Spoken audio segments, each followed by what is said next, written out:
Alors, je vais aborder un sujet avec plus d'explications concernant les protections. J'en ai déjà parlé brièvement de un peu tout dans certaines vidéos, mais voilà, même si j'ai eu une conversation ce matin en ce sens, c'est un peu chiant, mais bon, d'avoir à répéter. C'est pour ça que mine de rien, il y a des vidéos. Si je devais passer ma vie à faire des vidéos, j'en ferais tout le temps en fait. Même s'il y a pas mal de sujets que j'ai déjà abordés sur YouTube. Bon, j'essaie d'apporter un certain nombre d'éléments au mieux. De par mon hypersensibilité, il y a des choses que j'ai constatées. C'est comme les serviettes périodiques. À travers mes choix, il y a des serviettes qui vont irriter plus que d'autres quand on a une peau sensible. Et quand il s'agit d'acheter des choses, des serviettes jetables, je vais utiliser celle-ci. Là, je n'ai même pas de marque spécifique, il faut qu'elle soit assez épaisse. Ça ne me dérange pas. Certains vont dire que ouais, qu'on le remarque beaucoup, etc. Mais le but, c'est pas que ce soit esthétique, mais qu'on se sente à l'aise.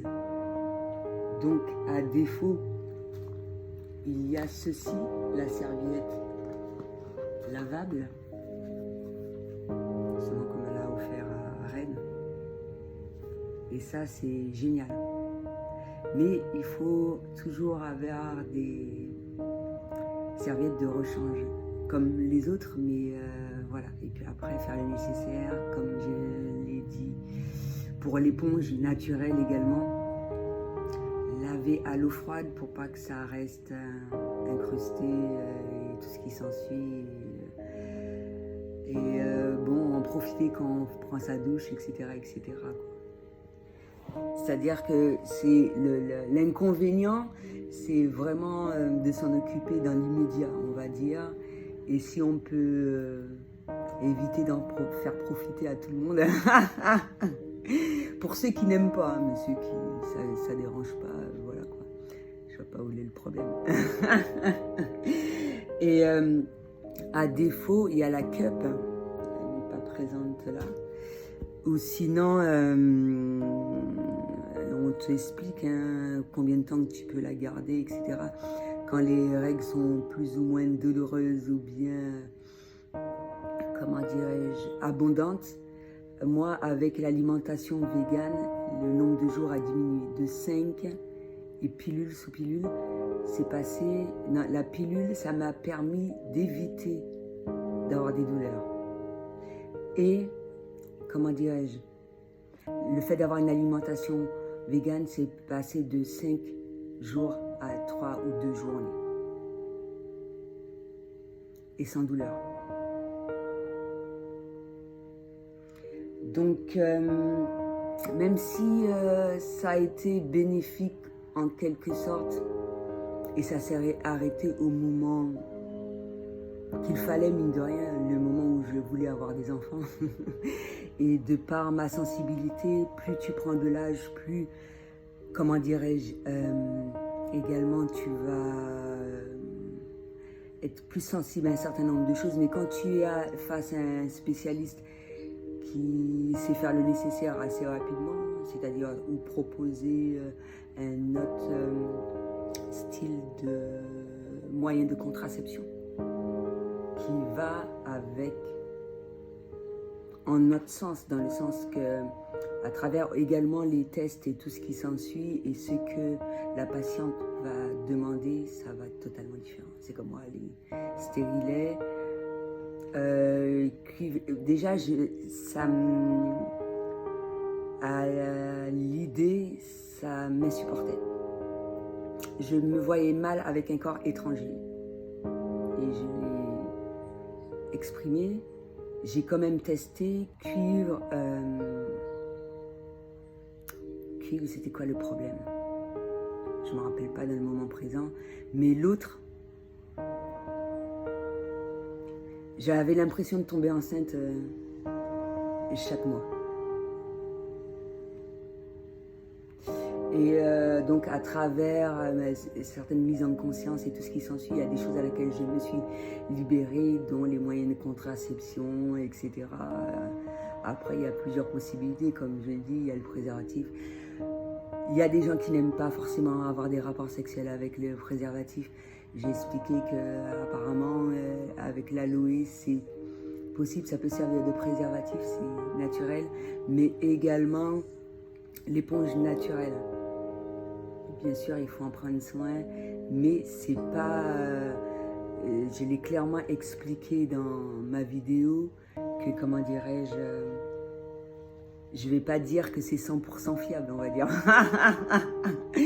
Et puis, voilà, on me dit que, voilà, quoi, ça c'est pour les déglingos.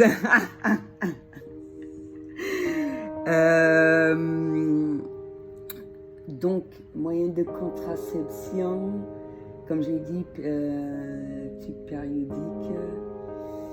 Les médicaments, mine de rien, il y a des choses à laquelle on sait bien tard. Bon, les professionnels un peu tout font du mieux qu'ils peuvent. Mais pour certaines personnes, pour qui ils sont nés dans cette ambiance et tout, ça va être systématique. Il y aura un rejet total et radical d'un certain nombre de choses. Ils ne veulent pas de médicaments, ils ne veulent pas de médicaments. Même si moi, je ne suis pas contre. Il y a des médicaments qui peuvent être assez... ça va être radical. Je ne vais pas refuser, on va dire. Ouais, pour certaines maladies et tout... J'ai donné comme exemple la dernière fois les MST, voilà quoi. C'est pas seulement un moyen de contraception, mais se préserver de maladies sexuellement transmissibles. Et qu'on en a une, ça va dépendre desquelles, et je pense que les antibiotiques ou un certain nombre de choses vont être bénéfiques pour cela.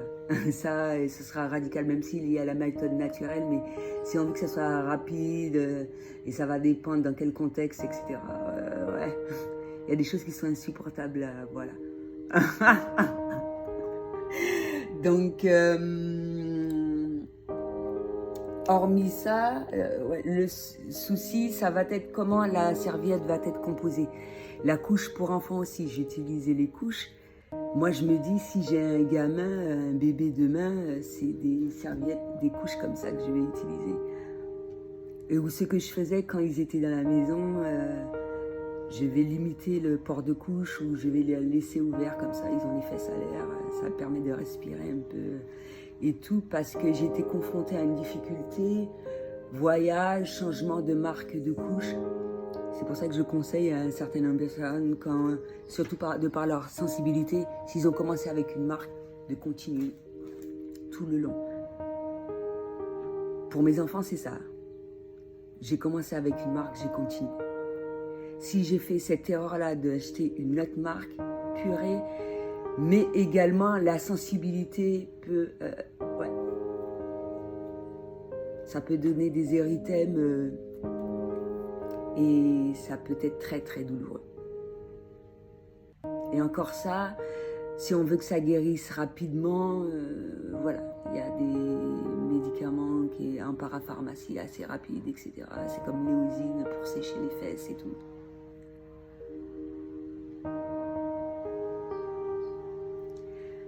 Donc, dans un sens, je me dis, c'est super génial qu'un certain nombre de mes enfants aient supporté un certain nombre de choses, tout ça. Mais sait-on jamais lorsqu'on est par rapport aux multiples questions qu'on me pose et puis les expériences qu'on me véhicule également et de par des supports vidéo, de par de multiples biais, je pense qu'il est important de bien vivre sa sensibilité.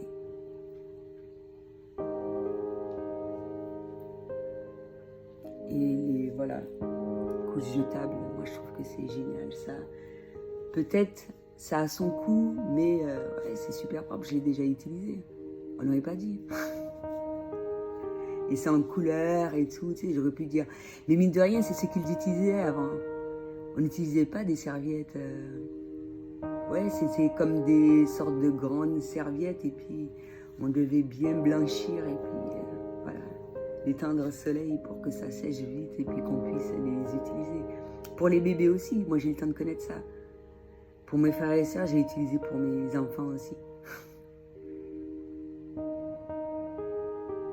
Ou l'ancienne méthode, carrément. Si les couches jetables, c'est fortement onéreux pour un certain nombre de personnes, eh ben, des lavettes et puis les petits trucs en plastique ou les sachets, ça peut être une alternative. Ça fait la même forme en fait. Et puis tu attaches sur le côté et puis voilà.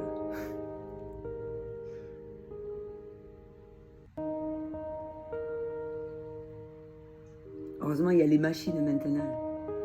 Mais à la main, si on a une bonne main, on a la bonne technique. En principe, moi, je lave les vêtements de mes bébés avec de la vaseline. Pas de la vaseline, oh, je suis con. Je suis con. C'est quelqu'un qui m'a dit ça. Du savon de Marseille. Il y a des savons en paillettes.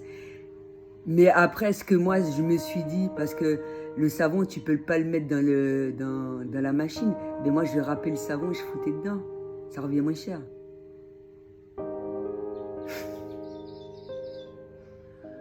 Ben ouais. Ouais, ça, c'est jusqu'à un certain âge. Après,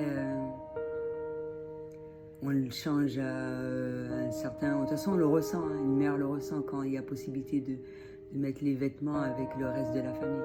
Ou sinon, c'est une machine spéciale bébé parce que les bébés, ils salissent les vêtements tout le temps.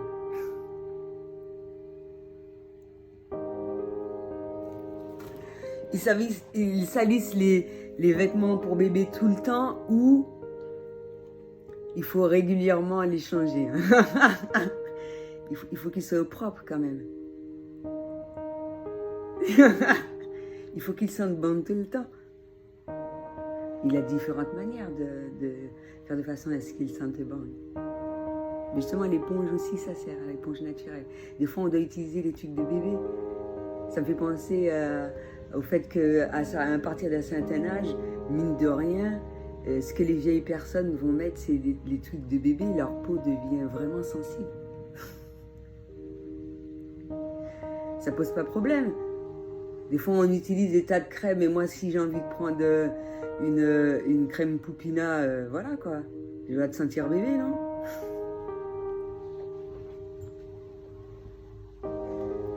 Il y a des bonnes crèmes conçues pour la peau en fonction. Ouais. En plus, quand on sent agréablement bon.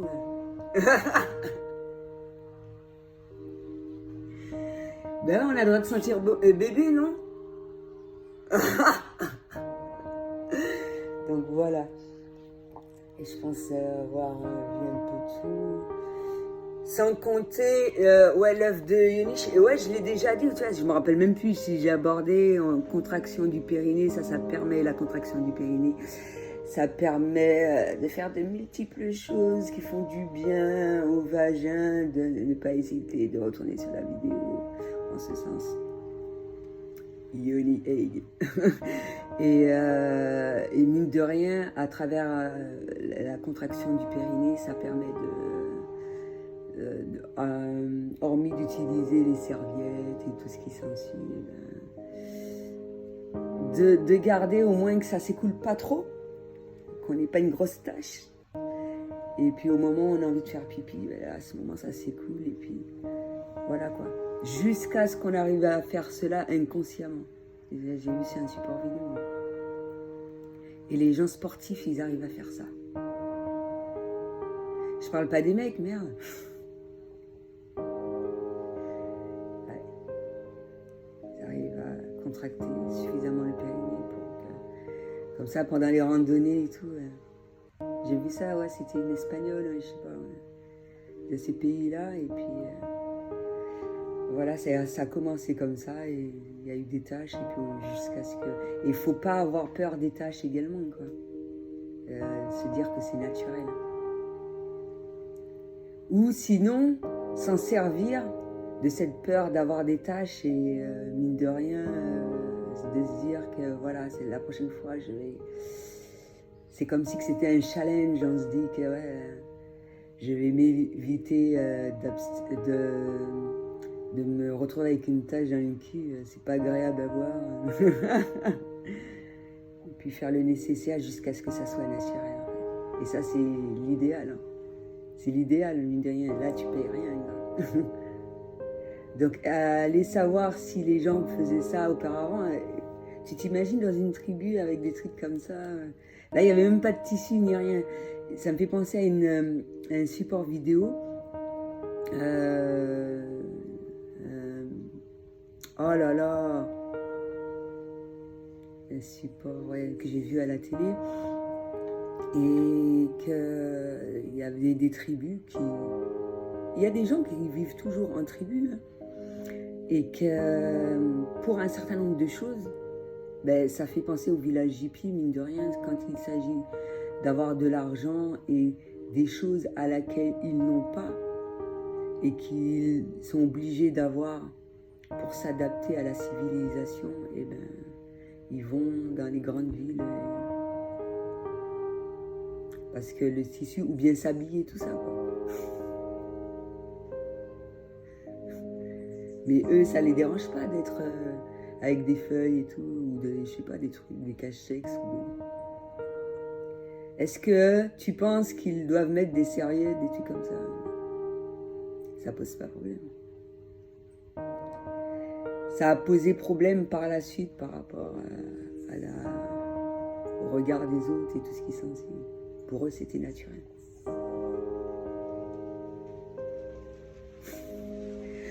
Moi, ça m'est jamais arrivé parce que je pense que la société m'a véhiculé ça quand j'étais ado, etc.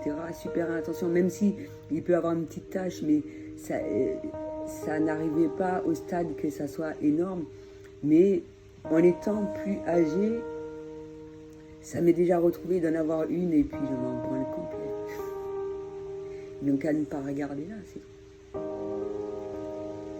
Et ouais, si je mets un pull, etc., c'est pour éviter d'entendre déjà les gens et la pensée des gens. J'en ai rien à cirer qu'ils sont inquiets, ils ne connaissent pas des règles.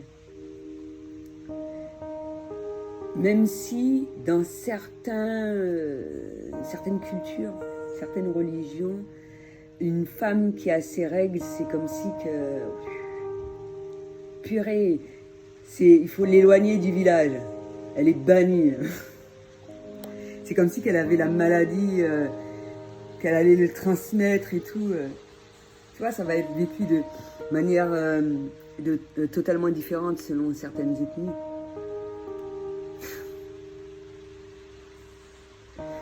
Non, mais franchement, c'est plaisant à voir.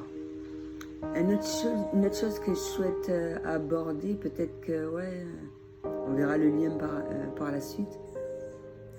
Il y a une tribu où il y avait un chaman qui attribuait à un certain nombre de femmes leur mari ou vice-versa. Dans plusieurs tribus, ça s'est fait. Et ces gens-là sont toujours souriants, coupés du monde et tout et tout. J'ai essayé de comprendre.